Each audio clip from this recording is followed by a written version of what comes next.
কুফর তারকুস সালাহ।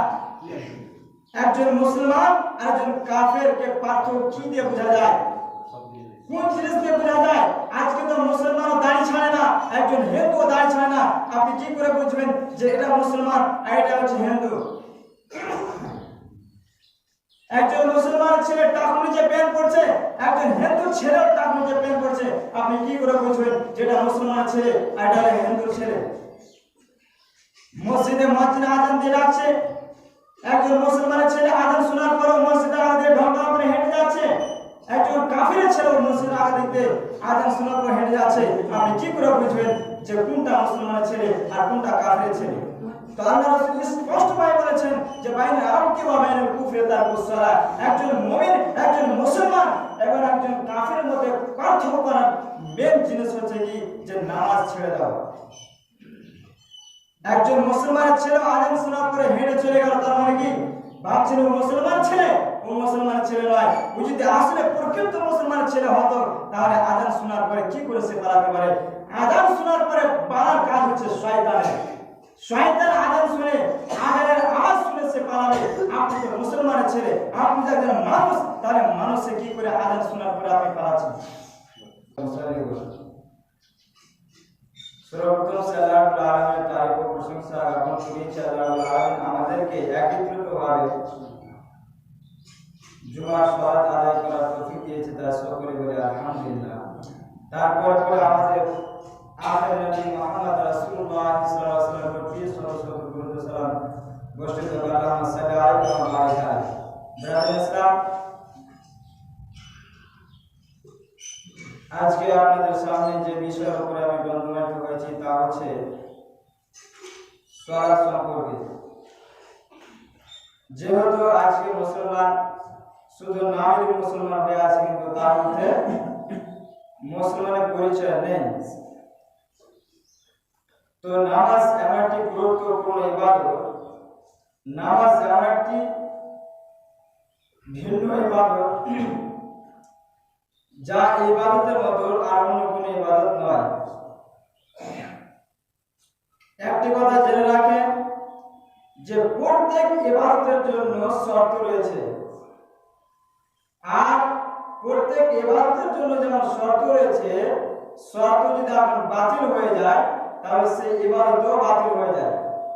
যদি শর্ত থাকে, শর্ত যদি উপস্থিত থাকে তাহলে সেই ইবাদতটাও আছে। আর ওই ইবাদতের জন্য যে শর্ত রয়েছে, শর্ত যদি অনুপস্থিত রয়ে তাহলে সেই ইবাদত হবে না। যেমন বুখারীর একটি হাদিস পড়েছি যে আল্লাহ রাসূল বলেছেন যে বুনিয়াল ইসলাম আলা খামসিন, ইসলামের স্তম্ভ হচ্ছে 5টি। ইসলামের মেন স্তম্ভ, মেন খুঁটি হচ্ছে 5টি। বুনিয়াল ইসলাম আলা খামসিন, শাহাদাতি আল্লা ইলাহা ইল্লাল্লাহ ওয়া আন্না মুহাম্মাদান রাসূলুল্লাহ। এক নাম্বার হচ্ছে কি যে আল্লাহ ব্যতীত আর কোনো মাবুদ নেই। সর্বপ্রথমে সাক্ষী দিতে হবে যে আল্লাহ ব্যতীত আর কোনো মাবুদ নেই। এরপরে পরে আরেকটা জিনিস সাক্ষী দিতে হবে যে মুহাম্মদ হচ্ছে আল্লাহর রাসূল। 2 নাম্বার হচ্ছে ওয়া ইকামিস সালাহ, নামাজ আদায় করা, নামাজ কায়েম করা। 3 নম্বর হচ্ছে ওয়া ইতাইজ যাকাত, যাকাত প্রদান করা, যাকাত আদায় করা। 4 নম্বর হচ্ছে ওয়াল হজ, আপনার যদি অতটা ক্ষমতা থাকে, আপনার কাছে অতটা টাকা পয়সা আছে যে আপনি হজ করতে পারবেন, তাহলে আপনাকে হজ করতে হবে। এবারে 5 নম্বর হচ্ছে কি ওয়া সাওমে রমাজান, রমজান মাসের সিয়াম পালন করা। এই 5টি হচ্ছে ইসলামের মেন স্তম্ভ বা মেন খুঁটি। এখন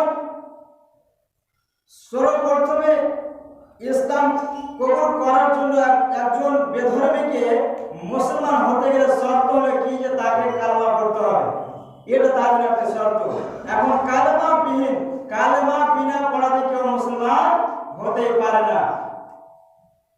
তাহলে আপনি আমাদের প্রশ্ন করবেন যে আমরা তো কলেমা পড়ি তো আমরা মুসলমান,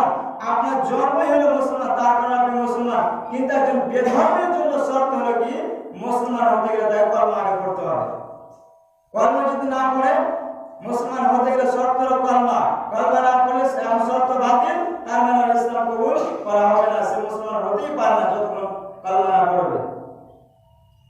এবার দ্বিতীয় নম্বর হচ্ছে কি ওয়া ইকামিস সালাহ, নামাজ আদায় করতে হলে যে শর্তগুলো রয়েছে, তো নামাজ যেমন একটি ইবাদত, তো অন্য ইবাদতের চেয়ে একটি ভিন্ন ধরনের একটি ইবাদত। নামাজের ঠিক পরে বলছি, এরপরে শুনুন ওয়া ইতাইস যাকাত, যাকাত আদায় করতে হলে তার জন্য শর্ত রয়েছে যে আপনার বাড়িতে যে আনাজগুলো আছে সে আনাজ যদি নিসাবে পৌঁছে তাহলে আপনি কি করবেন, যাকাত আদায় করবেন। তাহলে শর্ত হলো কি যে নিসাবে মালকে পৌঁছাতে হবে, নিসাবে আপনার মাল পৌঁছেনি তার মানে আপনার যাকাত ফরজ হয়নি। এবার চলেন যে হজ, এবার আপনাকে হজ করতে হবে। হজ করার জন্য আপনার কাছে টাকা পয়সা হতে হবে, আপনার কাছে অতটা ক্ষমতা আছে যে আপনি হজ করতে পারবেন, তাহলে আপনি হজ করবেন। আপনার জায়গা জমি কিছু নেই, টাকা পয়সা নেই, আপনি কোন একটা হজের নিয়ত করে বসে আছেন, এটা চলবে না। এবার আছে পঞ্চম নম্বরে ওয়াসওমে রমজান, রমজান মাসের রোজা সিয়াম পালন করা। তাহলে রমজান মাসে রোজা রাখতে হলে বা এমনি দিনে আপনি নফল রোজা রাখলে আগে আপনাকে শরীরটা আপনার সুস্থ থাকতে হবে। আপনার ভিতরে চিরস্থায়ী মতো যদি কোনো বেমারি থাকে, অসুস্থ থাকে, তাহলে আপনাকে রোজা রাখতে হবে না। তাহলে কি করতে হবে, আপনি চিরস্থায়ী যদি আপনি অসুস্থ হন, বেমারি বালা লোক হন, তাহলে আপনি ফিদিয়া দেবেন, না হলে আপনার বদলে আপনার ছেলেমেয়েরা রাখবে, আর না হলে আপনি ফকির মিসকিনকে খাবার দেবেন, তাদেরকে যে রোজা রাখাবেন, এটা হচ্ছে তার শর্ত। তাহলে রোজা রাখতে হলে শর্ত হচ্ছে কি যে সুস্থ শরীর থাকা চাই। শরীর সুস্থ নেই, চিরস্থায়ী মতন আপনি অসুস্থ পড়ে আছেন, তার মানে আপনার জন্য রোজা রাখা ঠিক নয়, আপনি মারা যেতে পারেন। এখানে অত কঠোরভাবে আল্লাহ রাসূল বলেননি, আপনি নিজেরা না রাখতে পারলে অন্য কাউকে রাখাবেন। তাহলে নামাজ ছাড়া যত পৃথিবীতে ইবাদত রয়েছে, সমস্ত ইবাদতের পিছনে শর্ত রয়েছে। শর্ত নেই তার মানে ইবাদত নেই। আর সালাত এমন একটি ইবাদত যা একই সাথে একজন মানুষের একই সাথে হাজারটা যদি ওযুহাত থাকে তবুও নামাজ মাফ নেই। একজন ব্যক্তি নামাজ আদায় করার জন্য শর্ত হলো কি যে সর্বপ্রথম তাকে পাক পবিত্র থাকতে হবে। এখন পাক পবিত্র নেই তার মানে কি নামাজ পড়বেন না? জি না, পাক পবিত্র থাকতে হবে। এখন পাক পবিত্র নেই, অপবিত্র আছে, তবুও তাকে নামাজ আদায় করতেই হবে। নামাজ আদায় করার জন্য শর্ত হলো কি যে তাকে ওযু করতে হবে। এখন পানি পাওয়া যায় না, তায়াম্মুম করে নামাজ পড়তে হবে, কিন্তু নামাজ মাফ নেই। বদলে চলবে না, নামাজ কেউ কার বদলে চলবে না। এখন তায়াম্মুম করতে হয়, তায়াম্মুম করার সময় মাটি পাওয়া যায় না, পানিও পাওয়া যায় না, মাটিও পাওয়া যায় না, বিনা তায়াম্মুমে বিনা ওযুতে আপনাকে নামাজ আদায় করতে হবে। এটা হচ্ছে নামাজ, এটা হচ্ছে একটি বড় গুরুত্বপূর্ণ ভিন্ন ইবাদত।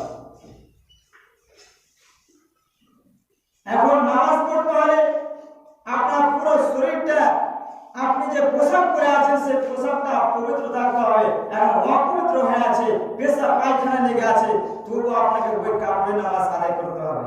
এটা হচ্ছে নামাজ। এখন নামাজ পড়ার জন্য শর্ত হলো কি যে আপনাকে সঠিকভাবে নামাজ পড়ার নিয়ম পদ্ধতি জানতে হবে। আপনার কোন নিয়ম পদ্ধতি জানা নাই, সূরা ফাতিহা মুখস্থ করতে হয়, সূরা ফাতিহা আপনার মুখস্থ নাই, তবুও আপনাকে নামাজ পড়তে হবে।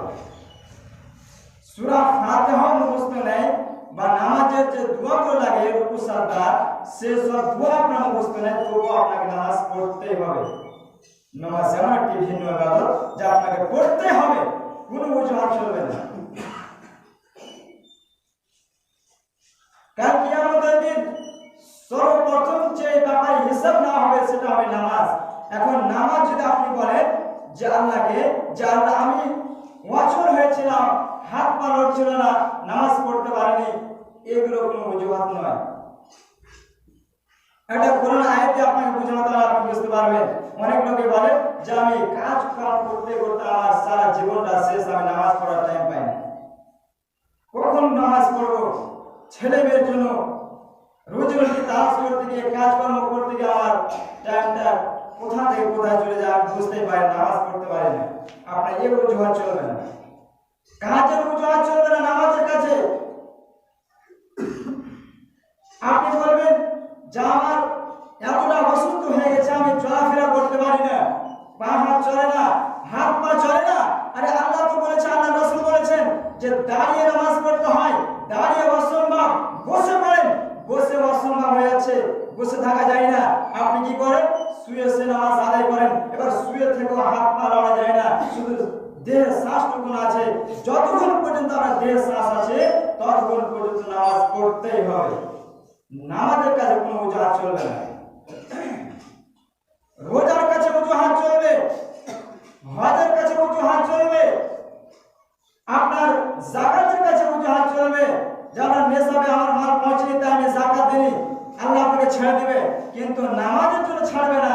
আপনি যে বলবেন আমি একেবারে অসুস্থ ছিলাম, আমার শুধু শ্বাসটুকু ছিল, যতক্ষণ দেহে শ্বাস আছে ততক্ষণ পর্যন্ত আপনাকে নামাজ পড়তে হবে।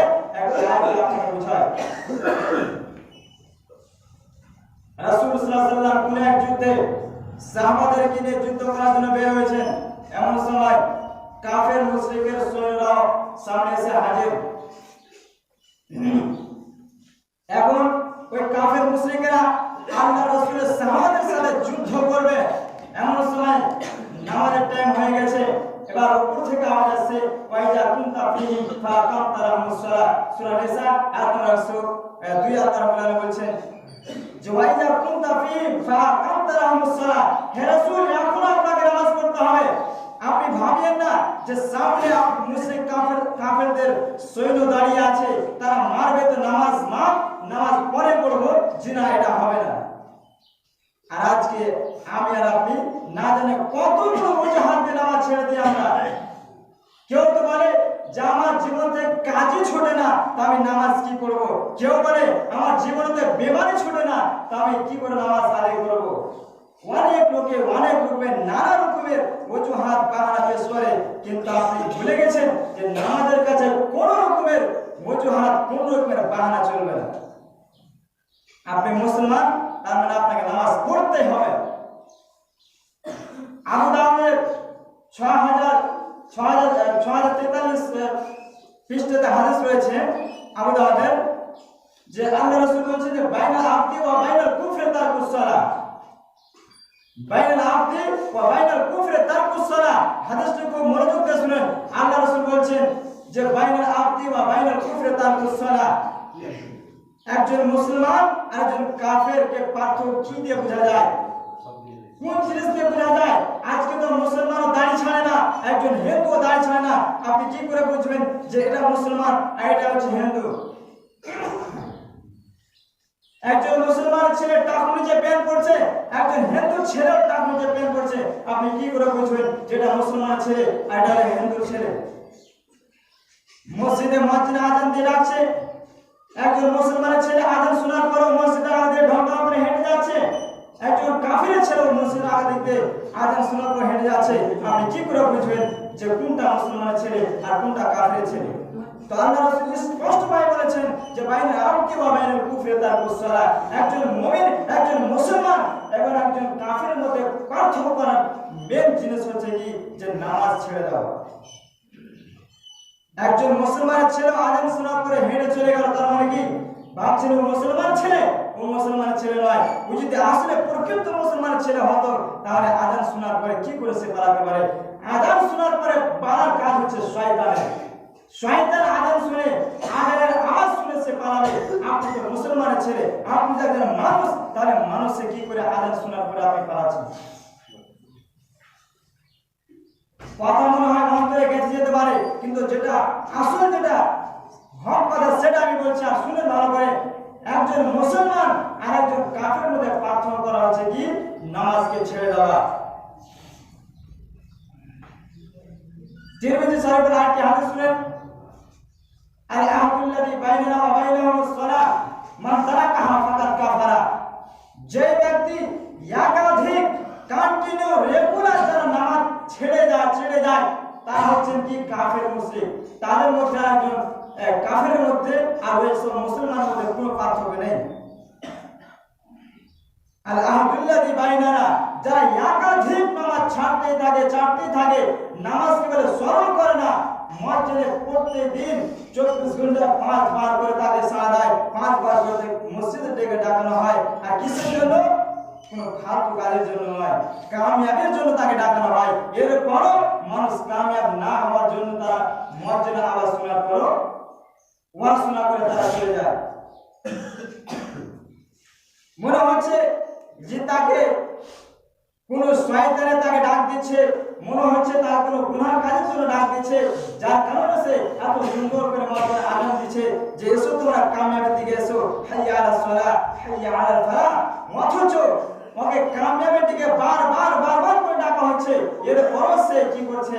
কামিয়াব হবে না, যার কারণে সে অজুহাত করে বলছে যে আমি অসুস্থ, আমি নামাজ কি করে পড়বো? আমার জীবন থেকে তো ব্যস্ততা ছুটেই না, আমার জীবন থেকে তো কাজকর্ম ছুটেই না, আমি কি করে নামাজ আদায় করব? আমার তো কোনো দোয়া জানা নেই, আমি তো সূরা ফাতিহা জানি না, কি করে নামাজ পড়বো? এসব অজুহাত চলবে না। কাল কিয়ামতের দিন সর্বপ্রথম নামাজের ব্যাপারে হিসাব না হবে। যদি আপনার নামাজ যদি না থাকে, তা আপনি যদি হজ করেন, রমজান মাসের সিয়াম পালন করেন আর যাকাত দেন, আপনার কোনো লাভ হবে না। কারণ একজন কাফেরকে যদি আপনি বলেন যে ভাই আজকে আমরা মসজিদ করছি, আপনাকে 10,000 লাগবে, দিয়ে দিতে পারবে, আপনাকে বলেন আপনি দিয়ে দিবেন, আরে ভাই পার্থক্য করার জন্য জিনিস সেটা হলো নামাজ। আপনি যদি আপনি মাদ্রাসা করেন আর বলেন যে আমার মাদ্রাসা করছি, একজন কোনো হিন্দু ভাইকে বলবেন যে আমরা মাদ্রাসা করছি, তো তোমার কাছে 5,000 টাকা আমরা নেব, সে দিয়ে দিতে পারে। আর আপনি একজন মুসলমান, আপনাকে যদি বলা হয় 5,000 টাকা দেন, তা আপনিও দিয়ে দিবেন, কিন্তু দেওয়া দেওয়াতে কোনো পার্থক্য হয় না। পার্থক্য যে জিনিসটা হয় সেটা হলো কি? সালাত ছেড়ে দেওয়া। সালাত ছেড়ে দেওয়া, এরই পার্থক্য রয়েছে। এখানে বোঝা যাবে যে কে কতটা ইমানদার, কে মুসলিম আর কে বেধর্মী, এই জায়গাতে বোঝা যাবে। মসজিদে টাকা দান দিলে শুধু মুসলমান বলা যাবে না, মাদ্রাসা মসজিদ করলে মুসলমান বলা যাবে না। তো আল্লাহ রাসূল, এবার আপনি বলবেন যে আমার জীবন থেকে কাজ কর্ম ছুটে না, আমার জীবন থেকে কোন রকমের অজুহাত ছুটে না, আমার জীবন থেকে বাহানা ছুটে না, আমার জীবন থেকে রোগ ব্যাধি ছোটেই না। একের পর এক মুসিবত আসছে আর যাচ্ছে। তো এই সমস্যার সমাধান কি করে আপনি করবেন? আল্লাহ রাসূলকে যখন আল্লাহ সুবহানাহু ওয়া তাআলা বললেন, হে রাসূল, এখন আপনার সামনে মুশরিক কাফেরদের সৈন্যরা দাঁড়িয়ে আছে, তারা মারার জন্য, লড়াই করার জন্য প্রস্তুত হয়ে আছে, এই সময় তো আপনাকে নামাজ পড়তে হবে। এবার আল্লাহ রাসূল বলছেন, আল্লাহ গো, এখন এই সময় যদি আমরা নামাজ শুরু করে দিই, তাহলে তো তারা আমাদেরকে নামাজ শেষ হতে না হতে আমাদেরকে ওরা শেষ করে ফেলবে, আমাদের নামাজ পড়া হবে না, তার আগে আমাদেরকে শেষ করে ফেলবে। এবার আল্লাহ তোমার সমস্যার সমাধান দিয়েছে কি করে দেখেন। আল্লাহ বলছেন, হে নবী, আপনার সাথে যতগুলো আপনার সৈন্যরা রয়েছে, যতগুলো সাহাবা রয়েছে, তাদেরকে দুই জামাতে ভাগ করেন, দুটা গ্রুপ করেন। এক গ্রুপ নামাজ পড়বে, আরেক গ্রুপ কি করবে? পেহারাদারি করবে, ওই কাফেরের সাথে লড়াই করবে। আর ওরা যখন নামাজ পড়বে, তো যাদের নামাজ পড়া হয়ে গেল তারা তাদের মোকাবিলা করবে। কিন্তু এরকম পরিস্থিতিতেও নামাজ মাফ নেই। আর আজকে আপনি আর আমি না জানে কত রকমের বাহানা করে যে নামাজ ছাড়ছে। আস্তাগফিরুল্লাহ, আল্লাহ আপনাদেরকে হেদায়েত দান করুন। নামাজের কাছে ভাই কোনো অজুহাত চলবে না। এমন একটি আশ্চর্য ইবাদত যার কাছে কোনো অজুহাত চলবে না। যতক্ষণ দেহে শ্বাস আছে ততক্ষণ নামাজ পড়তে হবে, কোনো অজুহাত নেই। অজুহাত যদি আপনি দেখেন তাহলে মহিলাদের ক্ষেত্রে আছে, কিন্তু পুরুষের ক্ষেত্রে কোন রকমের অজুহাত চলবে না। আল্লাহ রাসূল বলছেন যে একজন মুসলমানের বাচ্চা যখন 7 বছরের হবে তখন তাকে কি করো? নামাজের আদেশ দাও, তাকে নামাজ পড়তে শেখাও, তাকে নামাজের দোয়া দরুদ শেখাও, নিয়ম পদ্ধতি শেখাও। কয় বছর পর্যন্ত? 10 বছর পর্যন্ত শেখাও। এরপরে যদি নামাজ না পড়ে তাহলে পিটাও তাকে। হাদিসে এরকম ভাবে এসেছে তাকে মারো, মেরে তাকে নামাজ পড়তে শেখাও। আজকে আপনার ছেলে যদি স্কুল না যেত আপনি মারছেন, আপনার ছেলে স্কুল না গেলে মারছেন, অথচ আপনার ছেলে 15 বছর 20 বছর হয়ে গেল, আপনি কয়দিন নামাজের কথা বলেছেন, কয়দিন তার উপরে আপনি হাত উঠেছেন, আর আপনি নিজেকে খুব ইমানদার মনে করছেন, 5 ওয়াক্ত নামাজ পড়ছেন। আর ভাই 5 ওয়াক্ত নামাজ নিজে পড়ে কখনো কামিয়াব হতে পারা যায় না যতক্ষণ পর্যন্ত আপনি আপনার আহলে পরিবারদেরকেও যতক্ষণ আপনি না বলবেন ততক্ষণ আপনি প্রকৃতভাবে এখনো কামিয়াব হতে পারেন।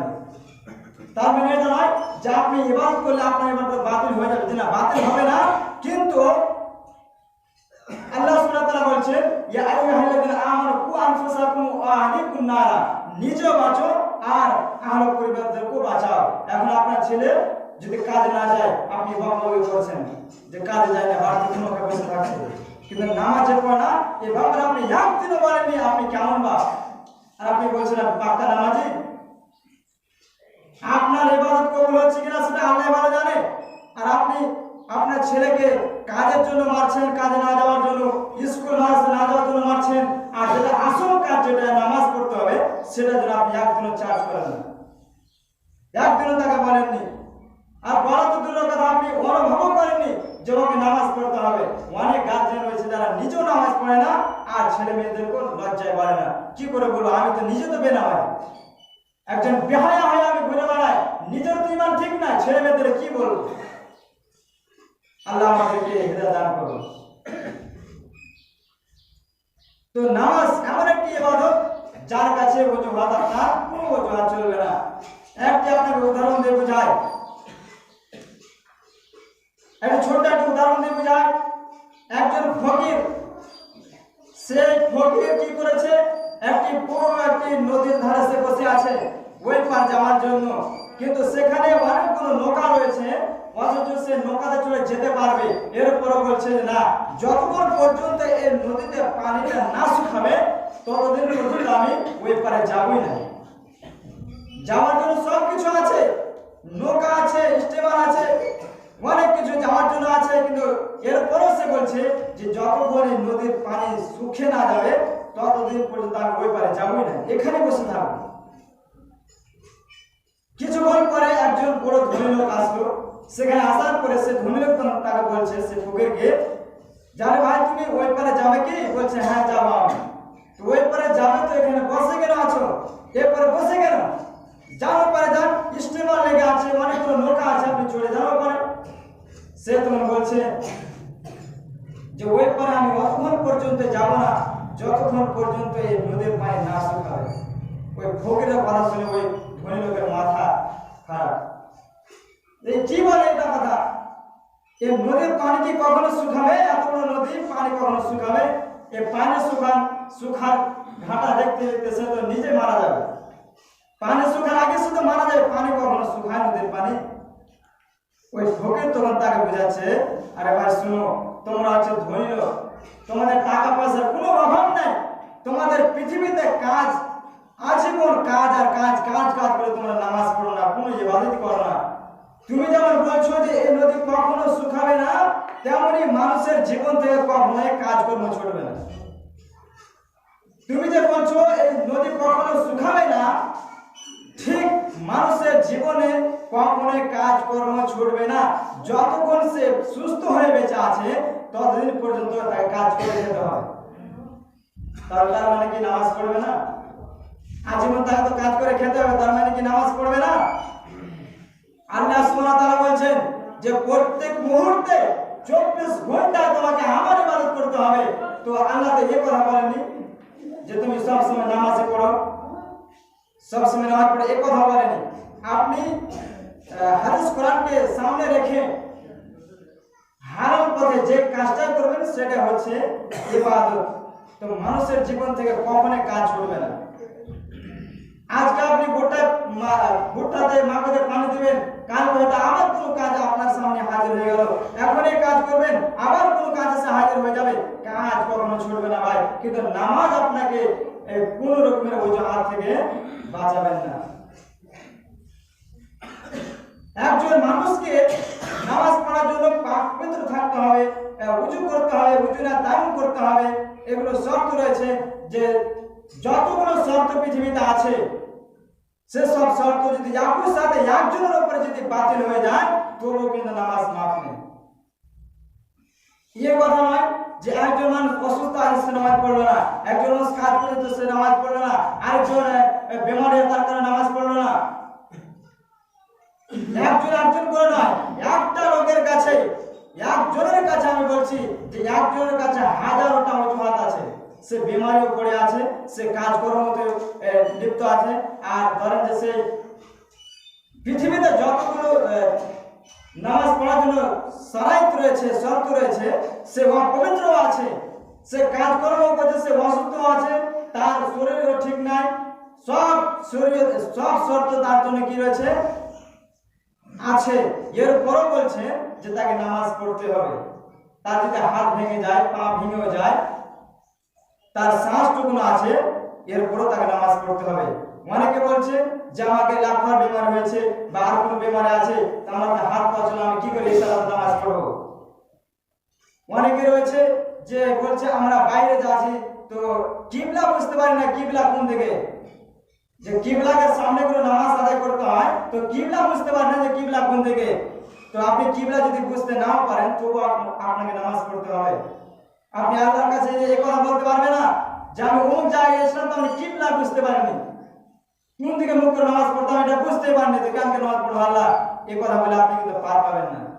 কিবলা বোঝা যায় না, আপনি অন্তরে এটা বিশ্বাস করে নেন যে এখন তো আমি কিবলা বুঝতে পারি না, তো মনে হয় যে এদিকে কিবলা আছে, অন্তরে করে নেন, এটা মনে মনে ধারণা করে নেন, আর ওইদিকে মুখে নামাজ পড়েন, আপনার নামাজ কবুল হয়ে যাবে। আপনি বলবেন যে আমি এখন এত বিমারি পড়ে আছি, শুয়ে শুয়ে কি করে নামাজ পড়বো, বা শুয়ে নামাজ পড়তে পারবে না, হাত পা এভাবে যে উঠাবেন বা পাটা একটু নড়াচড়া করবেন, সেটুকু আপনার ক্ষমতা নাই, আপনার দেহে অতটুকু শক্তি নাই।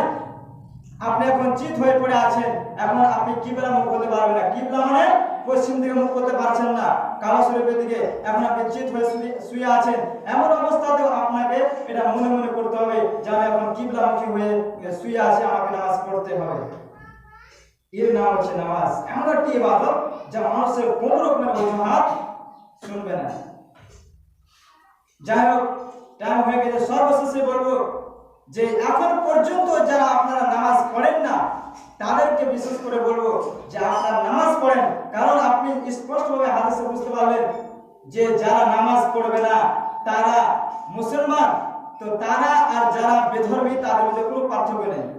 সে যত টাকা পয়সা মাদ্রাসা মসজিদে দান করুক, সে যতই হজ করুক, আর রমজান মাসে রোজা রাখুক আর যাকাত দেয়, নামাজ না পড়লে হিন্দু আর মুসলমানের পার্থক্য বোঝা যায় না।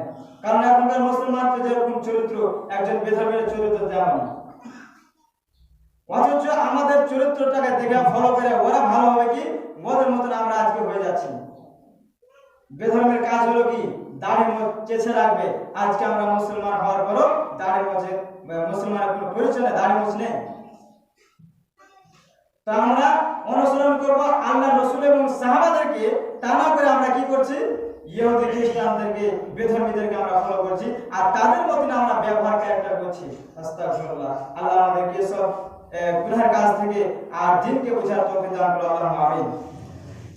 এই যে আপনারা মাসজিদ করছেন, এই মাসজিদ করলে হবে না। মাসজিদ করলে মাসজিদকে আবাদ করবে কারা? হিন্দুরা, ডোমচামাররা, জেলা। মুসলমানরা আপনাদেরকে মসজিদকে আবাদ করতে হবে। মসজিদ করা মানে কি শুধু জুমাতে নামাজ আদায় করা?